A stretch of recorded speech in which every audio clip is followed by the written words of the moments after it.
These days, we are all facing demanding times due to COVID-19. Education is not an exception, and educators worldwide have all been scrambling to produce the best educational experiences and outcomes, but things have not been perfect. Mindfulness and compassion can play an essential role as catalysts and enablers to promote student success in the remote classrooms today. Hello, my name is Jungwoo Ryu. My students call me Dr. J, and I go by JR among my colleagues. I'm professor of information sciences and technology at Penn State, and I also serve as the head of our division called Business Engineering and Information Sciences and Technology at Penn State Altoona. I started teaching in 2005 and have significant experience as an administrator in higher education. Jill?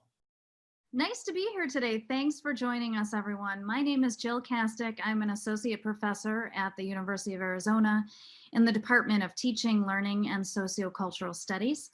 I'm an enthusiastic career educator with experience teaching at all levels of the education system, from early elementary learners to their parents, to middle school and high school, pre-service and in-service teachers, and of course, graduate students. Here is a brief overview of our talk. Our presentation consists of these three parts. Part one discusses effective emergency remote teaching, or ERT, principles. Part two lays out specific strategies for making ERT more mindful and compassionate. And part three is a moderated Q&A session. My dear friend, Dr. Larry Reagan from Reagan Education will pose some thought-provoking questions to us based on our presentation, and we'll do our best to answer them. Earlier this year, educators got caught off guard and had to scramble to teach remotely, literally overnight, to adjust to the new realities of COVID-19. We have a term for this type of teaching. It's temporary.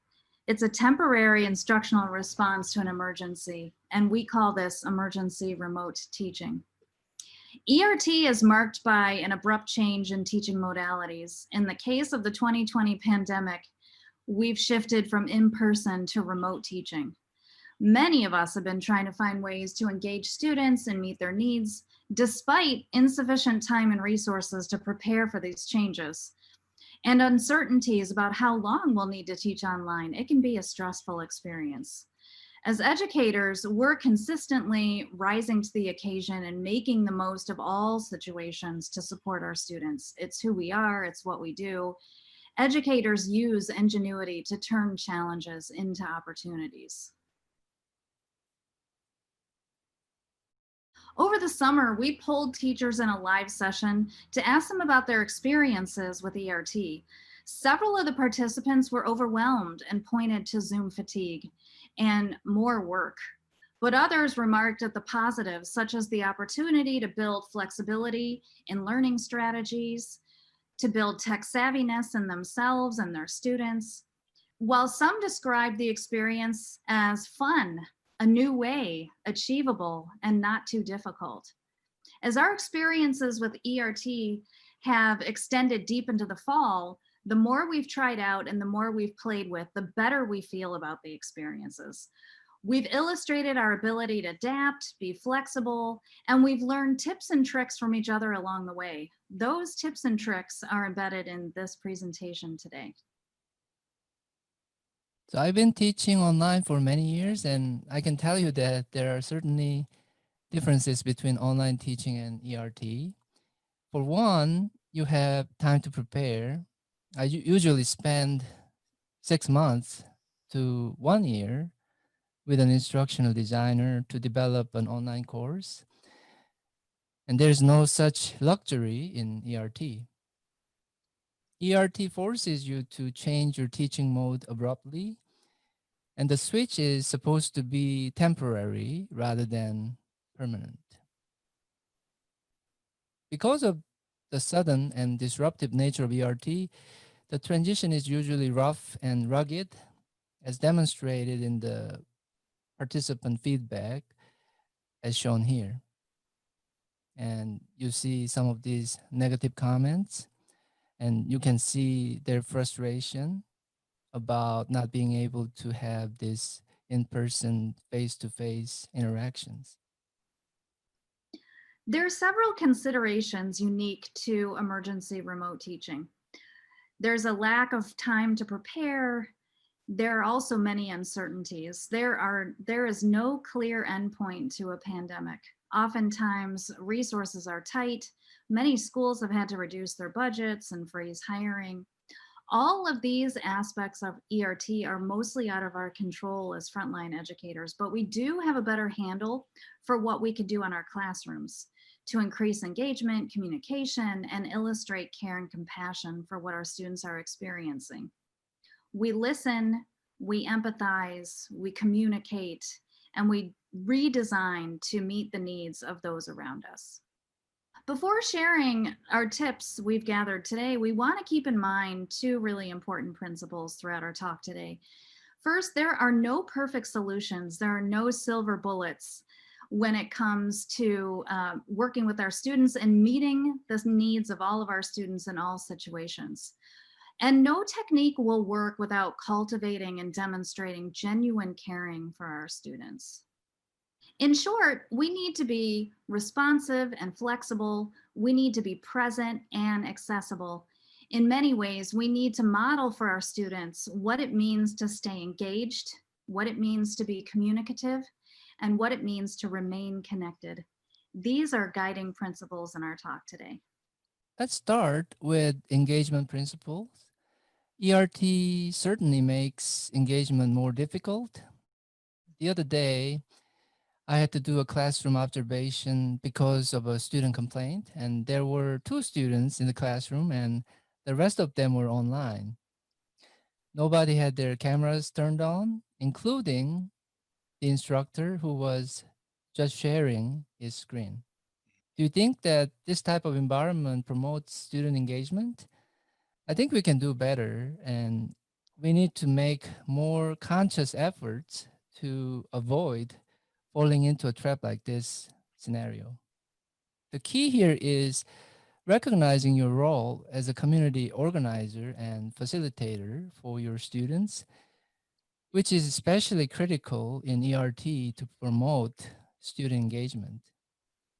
And here are some concrete steps to do that. First, provide frequent feedback in a timely and meaningful manner. Second, make routine announcements. I prefer video to text. Third, take advantage of online discussion forums. Let's get into some technical aspects of how we can do this. Zoom is one of the tools we're using these days a lot, and Zoom has many features that encourage interactions and engagement. And these range from simple chat to polling and breakout rooms. If you want to take this to the next level and have students collaborate voluntarily and engage in higher order thinking, you have options like Microsoft Teams, Mural, or Jamboard. What about communication, which is a crucial mechanism to check the pulse of your class and provide the necessary support for your student success? Here, the keywords are steady and frequent. When it comes to the mode of communication, ask your students which mode they prefer and try to meet your students at their level. Here are some technology considerations for communication outside the classroom. Be mindful of the fact that your students may prefer mobile apps to desktop applications. Try to use multiple modes of communication with your students. This way, you have redundancies. That is, you can try to call on their cell phones if they don't respond to your emails. Videos and emojis are effective tools to show your empathy. Assessment and accountability offer another opportunity, and I constantly hear from our faculty about how the conventional assessment methods are no longer effective in ERT, and I do agree with them. In particular, academic integrity or AI requires extra attention. The first step is to educate your students about plagiarism and cheating. Many schools already have written codes of conduct regarding AI. Make them more visible. Finally, design your classes to minimize AI violations by assigning more small and low stake assessments.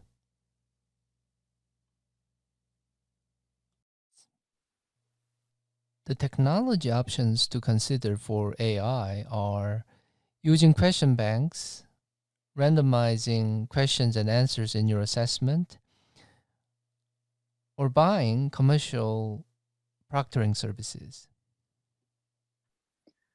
For us to be able to try and implement these techniques and use these technologies, educators need to build a solid foundation. We believe the foundations of our teaching are built on compassion and mindfulness. Compassion is a concern for students' well being beyond their academic advancement, their well being as humans. And then there's mindfulness, the conscious and conscientious and intentional efforts to check in with people. It refers to the basic human ability to think twice before taking action. Simply being mindful and compassionate is not enough. We need to build a thriving learning community to engage students more effectively and invite their active participation. So here are some tips and tricks we've built into our teaching along the way. First, create opportunities to learn about your students, not just to think of them as academic beings, but to get to know them, to get to make connections to who they are outside the classroom. Find out about their goals, about their challenges. Take notes, check in, find ways to make those personal connections that last. Create an environment that builds from student interests, is interactive and flexible, and is multimodal, creating plenty of opportunities to engage in different ways. That might be video, it might be images, it might be drawing. As you build student community and involvement, take note of students' preferences and design learning that is responsive to what they say they enjoy, what makes them feel heard, and in what ways they express their preferences. In my teaching, I like to use modalities that invite humor and empathy and connections and allow us to learn about each other. Just the other day, we did a drawing activity. And this is not about being artistic, it really is about making connections. We drew our favorite October and fall treat. No two were the same. And we had the ability to tell stories and to break the ice to spark new connections around the difference between Reese's peanut butter cups and Reese's pumpkin peanut butter cups, for example. Any way that we can break the ice, get students outside their heads to think and feel and connect is an important way to be mindful and compassionate. I sometimes run into awkward situations with my students when they ask for favors. Like, can you allow me to resubmit my assignment only this time? And I avoid these difficult encounters by making it official in the form of oops coupons. This way, I treat everybody fairly.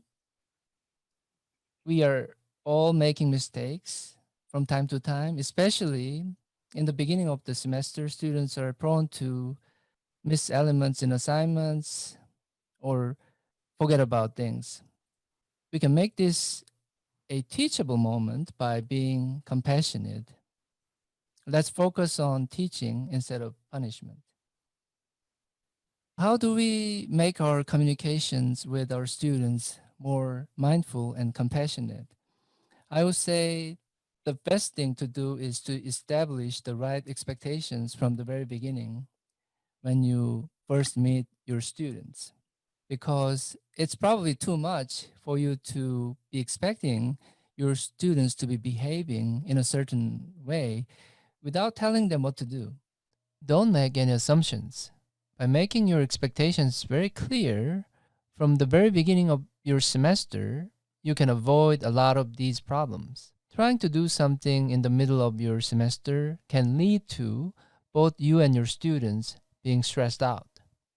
Here are some other tips for mindful and compassionate communication. I think a lot of what I'm talking about here is what we try to practice in-person teaching situations. In my case, I always try to be available before and after classes, and the same applies to ERT. You want to make yourself available before a Zoom session or after a Zoom session, whether it's online or offline. Always try to arrange a predictable time and space for drop-in support or socializing. Having this type of personal connections is also very critical in making your communications with your students more effective. So sharing personal stories and inviting your students to be open with you is another key. My third communication tip to be more mindful and compassionate is very technical. And in this case, because of my technical expertise in cybersecurity, I want to emphasize the fact that security is very important, especially if you remember those moments of Zoom bombing in our previous semester.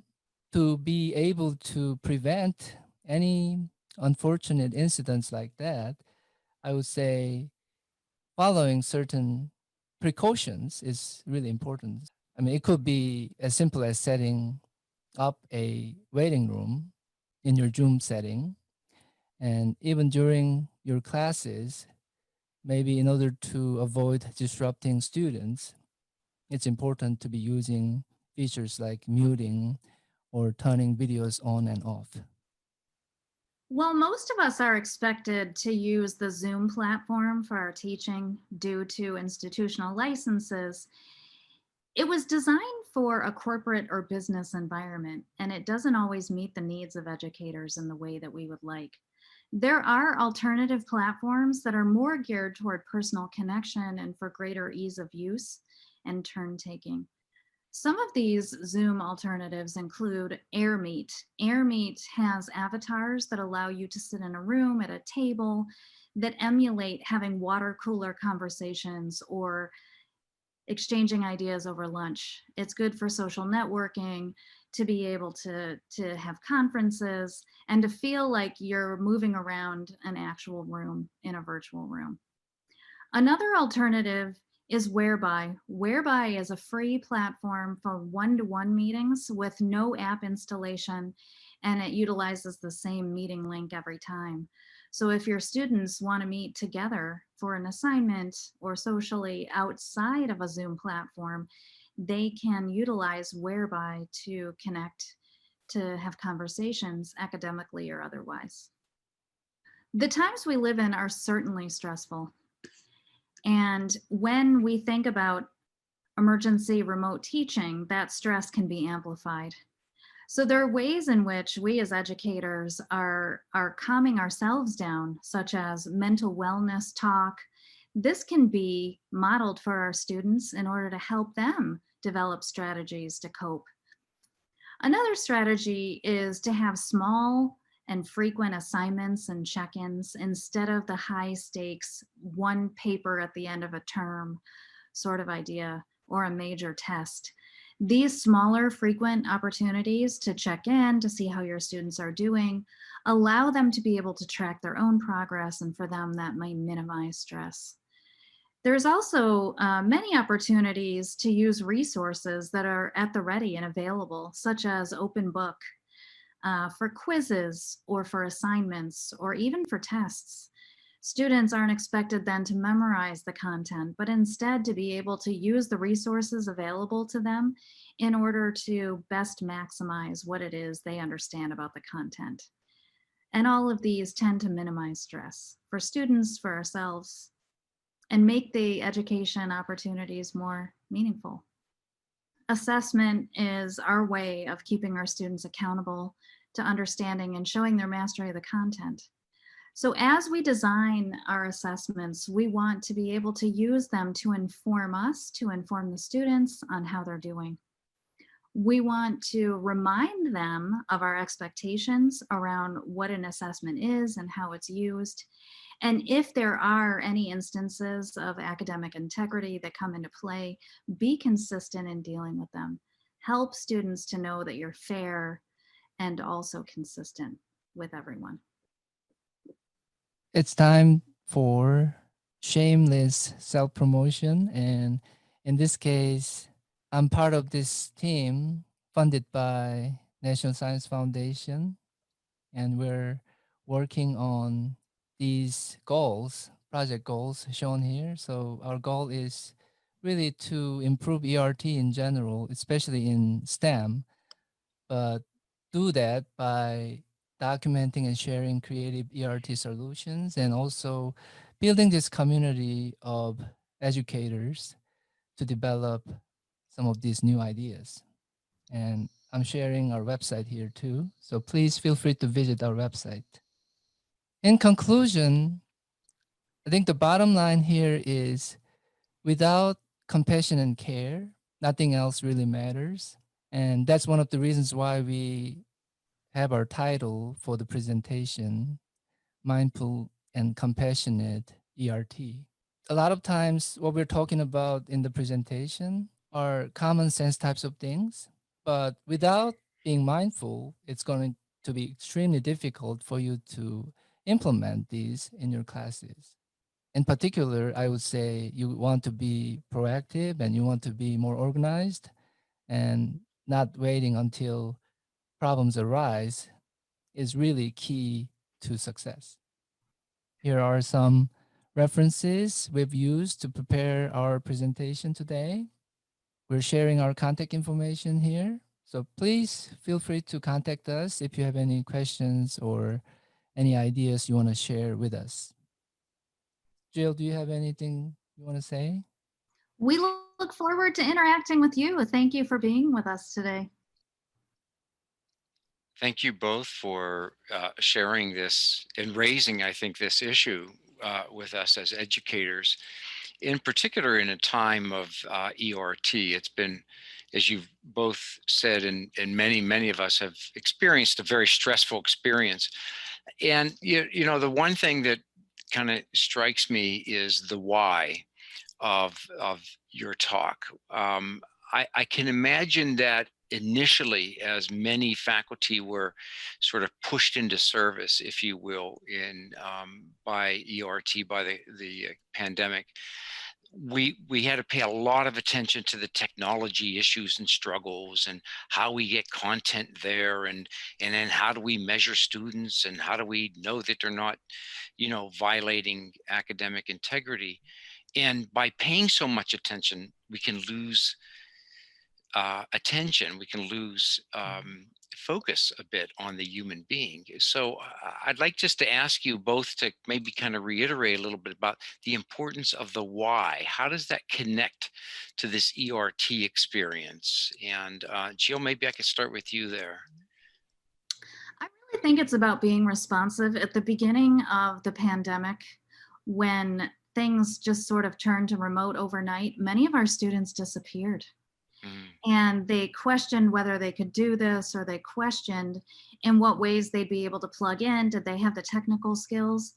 And bringing them back into the learning community requires us to be able to be considerate of what's going on in their lives, considerate of the family demands that they're managing, and really rethinking the ways in which they can meet the expectations of what we set in our syllabi and in our classrooms, while also fulfilling those academic requirements. So for me, it really comes from bringing them back as active participants and showing them that this is something they can do.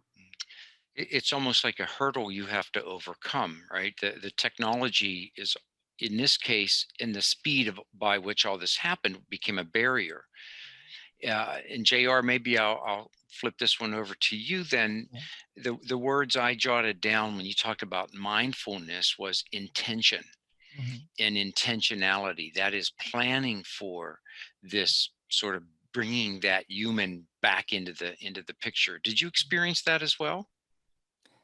Yeah, and I think the biggest, I would say, challenge in many situations I've heard about and I ran into has been people not, trying to be understanding to each other, Mm, and with just a little bit of this attitude of being more mindful and compassionate. In many situations, these conflicts or these problems could have been solved. mm, And I always feel very sad about that. And that's one of the reasons why, when we started with this presentation, it was too much focused on technology. And it's mhm, been sort of a journey, I would say, because it has really evolved into this idea of being more mindful and being more compassionate. And that makes all this difference in the world. mm, And that's exactly what I think Jill was talking about mm. earlier. And we're definitely on the same page. I'm wondering if you've ever had to use your oops coupon with your students. Yeah, I already used it a couple of times this semester. So I love that, by the way. I thought that was a great idea. yeah, We and need to have those in our pocket so I can pull those out. And I think the need to be Mhm. sort of forgiving and cut people a break Yes, in exactly. is Yeah, it's really like a referee, for soccer, you have a red card, yellow card, yeah, those yeah. types of things. This is But a warning, I but don't want yeah, to hand out, red right, cards to my right. students. And what happens is they're very like Mm, sheepish about or shy about asking for these opportunities. And by making these things official, I mm, think they have more courage to ask for favors. And on the receiving side, I would say, you're always thinking about being fair to other students. mhm, So this sort of gives you a license to mm. give favors to all the students, and another way of showing your compassion. And it's in doing it in sort of an equitable way. Mhm. And the fact that you use or pull out your oops coupon every Mhm. once in a while says to the students, hey, I'm human too. Mhm. I may make mistakes here as well. Yes. And Jill, which leads me to a second mhm. question I want to direct to you then. This presentation has been a lot about thinking of our students, right? And thinking about I think you spoke specifically about the circumstances that they have. They're now at home. They may have family obligations. They may have children. They still have life to live, and now they're in this pressure cooker. How about mindfulness and compassion for us as faculty members, us as teachers? How did you deal with that, and what does that mean to you? Yeah, for me, in this era of always working at home and being at home, your office is your kitchen, your Mm, bedroom, your dining room. And at a certain point, that just gives you license and permission to work 24/7. mhm, Mhm. And we need to be kind to ourselves and compassionate to ourselves by turning it off at a certain point mhm, and just recognizing that we can't be answering emails and solving problems deep into the midnight or 1 o'clock hour. We have to set boundaries in order to keep mhm, ourselves healthy and in order to help us stay focused in the times where we really do need to be on. mhm. Does that include, this is something I've heard other faculty talking about, communicating some of those boundaries to your learners, to your students? And saying, I'm not available to you 24 hours. If I get a email or a note from you, I promise I'll get back within, I don't know, 12 hours, 24 hours, or whatever that time frame is. But sort of keep, so that they also know you're a human being who has needs and have to attend to those needs as well in order to stay healthy to help them. Yeah, for me that depends on the urgency level. Sometimes if people are in a true emergency and they're in a hospital or Mhm. something and you're supposed to be in a meeting with them, even if it's good to know and check in and let them know you are there for them if it is an emergency, but then to, yes, definitely set those boundaries of 6 p.m. or 7 p.m. each evening and try to keep to that. Mhm. That way everybody kind of knows the rules of the game, so to speak. JR, I happen to know one of your methods of taking care of yourself. You're a talented musician. Is that part of your sort of mindfulness and compassion experience as well? I think drop that talented part, I would say. But in my case, yeah, it's my, I would say, coping mechanism. Mm, And I mean, like when I was growing up, I was really into music and mm, I never had a chance to pursue it professionally. But as soon as I hit, like, I'm not going to disclose my age, a certain age. I just couldn't wait anymore. So I started singing. I started playing the piano. I was taking formal lessons and so on. And of course, there are so many things to be frustrated about these days. But I mean, those moments I have when I'm doing my music really makes me, be calm and mm, also, I mean, think about, you know, others even more. So in that sense, I think it's a great place. My secret, I would say refuge in this case.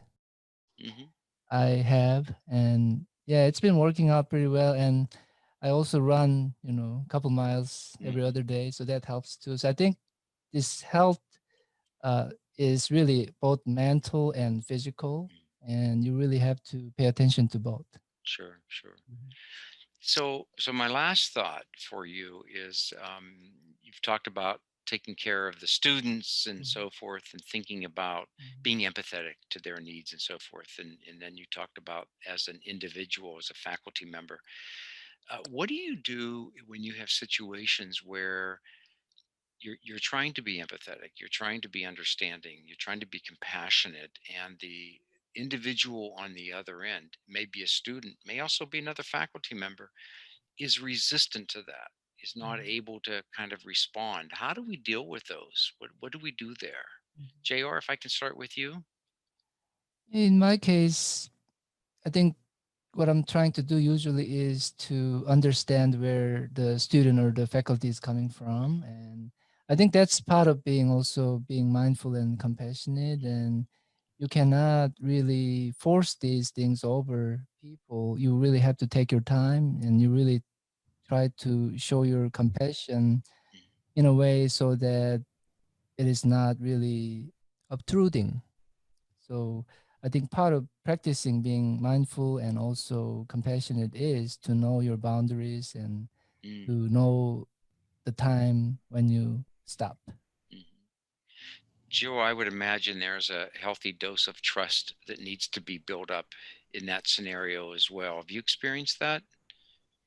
Yeah, I think sometimes the most difficult to reach faculty members or students, once you break through and have that trust building conversation, become your closest friends and your closest Mhm, allies. And it's just that one sort of barrier that's standing in the way. And I encourage us to push beyond that boundary. When someone says, "I'm not ready" or "not now," to keep at it, be consistent, and try again. It's worth building those relationships and to extend those compassion and courtesies to one another. and trust takes time, right? It's not something that comes overnight. It's through experience and through your reaction to things where you begin to build that, so you can move to that empathy that you're speaking of. Mhm. Mhm. Well, thank you very much. This has been fascinating for me. It's caused me a lot to reflect on my own teaching, my own style, and reminds me of the need to be compassionate, mindful, and always have my oops coupon nearby. So thank you both very much. Thank you. Thank you so much, Larry.